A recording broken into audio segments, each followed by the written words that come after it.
I'm employed by the New South Wales Government as a police officer, and I run a police boys club. It's a club where we help youth, males and females, in both physical and cultural activities.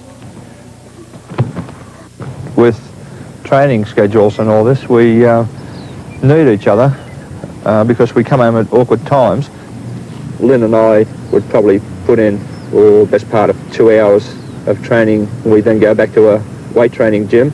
So you've got to have someone that's really understanding. Yeah, that's the girl. Higher, reach the bum. Slowly, don't let it be loose. I borrow Walt's weight coach, who's Matty Tiki, who is quite a good weightlifter himself. And on the side, he helps me to just do regular exercises, as I don't do very heavy weights at all. I have to be protective of my knees, and I also have shoulder trouble. I have dislocated 5 times, so I'm not very strong there, so I do fairly light weights. In between training, we generally like to entertain our friends. We occasionally have them over for tea and have a good game of cards. She's sitting on race. 3 things. You never know when you lose it. Queen, ladies and 4s. You can bluff in poker, but there's no way you can bluff your way into the Olympics. On Mondays, Wednesdays and Fridays and Sundays I go straight to Centennial Park, where I do a training session. I usually start off by running 1.5 miles. I do uphill work, maybe 10 runs uphill. Then we get down onto the track and I do serious track work. My sprint coach is Jack Giddy. I met him one day when the fellas were here training with Jack, and they invited me to train with them. Well, it's about 4 years now since we first met Lynn. It was down at this oval. It was a very lonely girl, used to come down and train by herself. Lynn had just had a major operation, a very severe surgery on both knees. And I was training these chaps, and we invited Lynn to come in and train with us. And most of those boys were professional runners. They, right from the start, just accepted her as being one of the chaps. And they treated her accordingly, and she fitted in very well. And we made no provision for the fact that she was a lass at all. We treated Lynn just like a boy. She trained just like the boys. And it was a fascinating thing just to watch the determination and the guts and the grit of this girl in making her come back into the scene of athletics. She has come up to where she has represented Australia in the record-breaking relay team over 400 metres. Right, Lynn, this time, see if we can just keep moving at about the 15-yard mark. What's happening is you're slowing your knee speed down and trying to readjust your balance. Stay down, keep your hips down, move your arms fast, and let's get away smoothly. Come up slowly. The idea? Yes, okay. Now let's try it and get out in your own time, but do it properly this time, for heaven's sake. Right, is my back straight? Good stuff, yes. We're always mucking around, but we work pretty hard. I think it's when we get into sprinting and that, we're sort of competing against each other. But we work together. If somebody's got a race coming up, one helps the other, and vice versa. And I think it's a really good training system. I'm really proud to have the boys to train with me because they really help me along. Set! Shortchanged by nerves in 72 and by injuries in 76. Moscow may be Lynn's last Olympic chance. You can work 8 hours a day and I'm feeling tired, and I think, right, I go down the park and it's nice and relaxing. You're talking with other people that are training just as hard and they're feeling the pain, and you sort of think, well, I'm going to keep with them if they're going to run that extra 200. And when you're finished, you feel really good inside. Your whole body feels really good.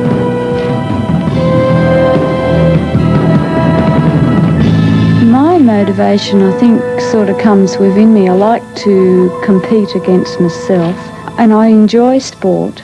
I like representing Australia, but I don't think that's what motivates me the most. I think it's just to feel well within myself.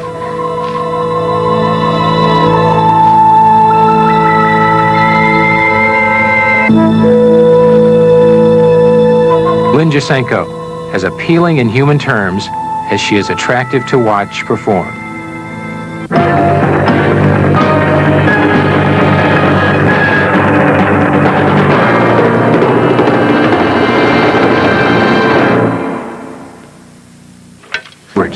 A champion sprinter with one serious shortcoming.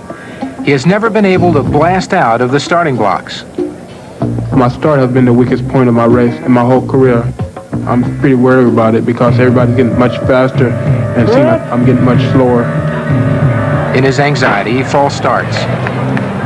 Before I get in any blocks, I'll be thinking about a lot of things. Most of all, I'll be trying to anticipate the gun. Sometimes my mind go blank because of the crowd and the world-class field I'll be running against. They just throw you off. In 1978, despite his handicap at the start, Clancy Edwards was the world's fastest human. But in 1979, Clancy's spikes seemed nailed to the blocks. Good.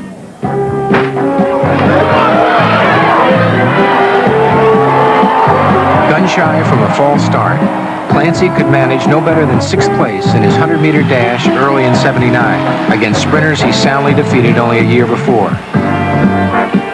If the 100 meters began with a running start, Clancy Edwards might be invincible. His mid-race speed is awesome.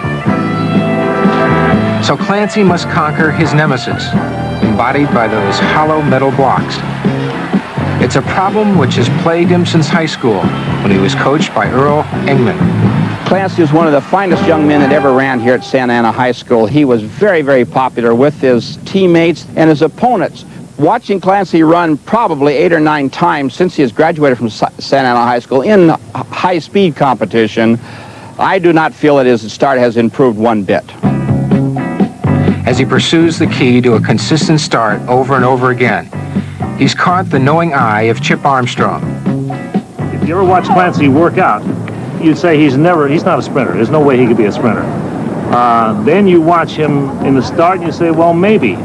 And you watch him coming off the turn in the 200, for instance, and as he goes down the straightaway, he is one beautiful piece of machinery. He has more lift than anyone I've ever seen. A technique appreciated by long jump coach and track authority Dick Hill. Within the last 2 years, he has gone from the guy that had failed to win the big ones to the big meat man. He's a World Cup 200-meter champion. He is the only man in the world to win the 100 and 200 in both the NCAA, the AAU championships. And he's a guy that exemplifies a tremendous amount of self-confidence. An oversized, heavily muscled sprinter, Clancy is susceptible to injury. USC sprint coach Ken Matsuda. Right now we're working on the hamstring muscles and the quadriceps because the muscle only strengthens itself by use. And if we let it atrophy, it gets real tight on us. And what we want to do is keep it in motion and use the muscle each and every day so we keep it alive, stretched, and loose, and yet strong. We say things that contradict each other. We want him to run fast, and we want him to run loose. And we want him to run tall, yet we want him to run striding out. So there's all contradiction, but it all blends together. A good athlete will make a hard thing look easy. Clancy's style is perhaps better suited to a race where blinding speed can overcome a poor start, the 200 meters. Before I start running 200 meters, I like to think it's a long distance. I can make my move anytime, pace myself going into it, just stand with the pack, hitting third gear, coming down the straightaway. And about 50 meters to go, I like to shift again. Depends on how tight the race is. Head-to-head with Cuba's Silvio Leonard, Clancy can't afford too many mistakes. My start was very slow. I found myself about 10 yards behind the leader. Shifting through his gears, Clancy hits overdrive at the head of the stretch. Halfway through the straightaway, I felt momentum going. And then I just, put on my burst of speed and found myself winning at the tape. I really think I run better, really scared. I try to get real nervous before a race, but sometimes I just go through the motions.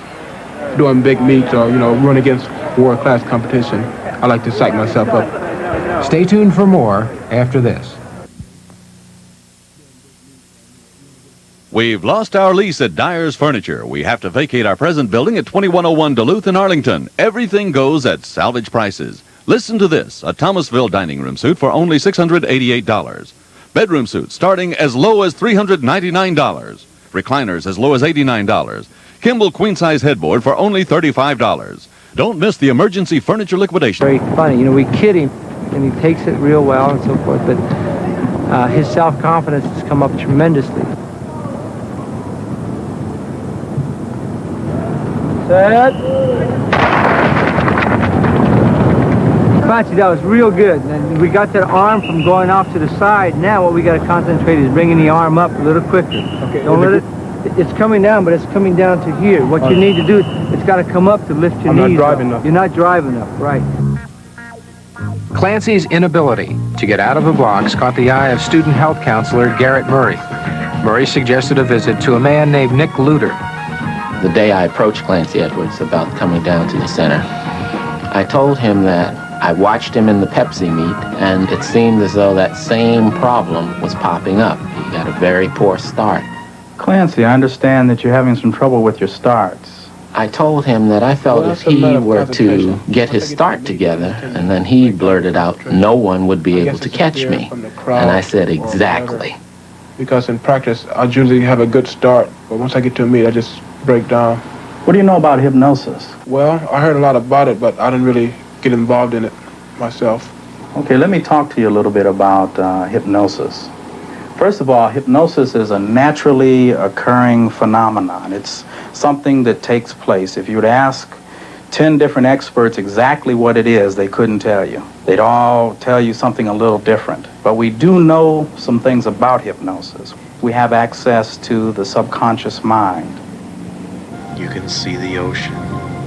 The session begins with a mood inducement tape narrated by Nick Luter. There to your left, you can see the mountains. What I try to do is get an athlete to become a more whole person so that they get into their sport a lot better, a lot easier, because they are whole as an individual.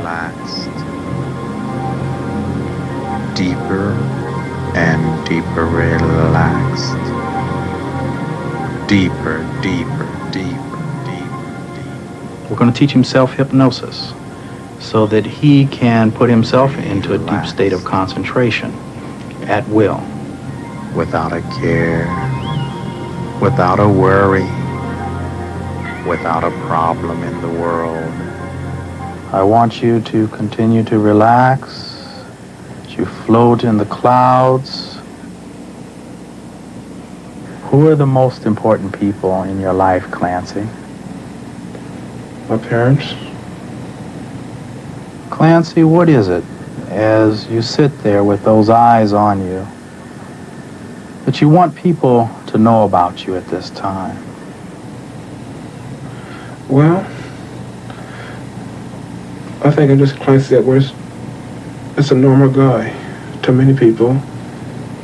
I think I'm, very easy to get along with. If you could say anything you wanted to say to those eyes, what would it be? That I'm a competitor, and I really enjoy what I'm doing. I want you to put yourself now as we slip down out of the clouds into the starting blocks. But before I get in the blocks, I have my mind made up that I'm going to win. Everything just falls apart. I want you to describe to me the feeling that you get when you're